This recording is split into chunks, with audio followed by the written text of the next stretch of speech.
адам үш талақ берген ажырасатын болса, содан кейін қайтадан алғың келетін болса, өз әйеліңді түсініп қателігіңді, оны алу мүмкін емес. Мүмкін болғанда қандай өте ауыр. Қалай сен әйелің басқа бір үйде тұрмысқа шығу керек, шынайы түрде, өтірік түрде емес, өмір сүру керек, одан кейін талақ беру немесе өліп қалу керек. Яғни мүмкін емес зат қой.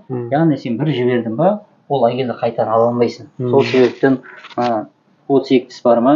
32 тіске нең саған тілін болғаннан кейін үстіне тілді састап тұру үшін алла тағала бізге 32 тіс берді. 32 тіспен бірге мына екі ерінді берді да, жауып тұру үшін. Талақ деген бізге беріп қойды да, ауыр міндетті. Әйелге бермеді да.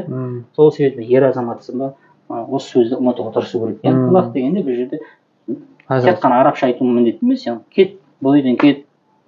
Бұл бойдан басқа орамал тағып жүр. Әйелім емессің, ауыр сөздер, ол талаққа түсіп кетеді. Ауыр сөз. Ол сөзге үйренбеу керек. Мейлінше жаңағыдай сабыр етіп, бірнеше болып қалды ма, жаңа сабыр етіп, ызың ашуын көтерді ма, шығып кет. Себебі мұны көтере алмады, сен де көтере алмайсың да. Мысалы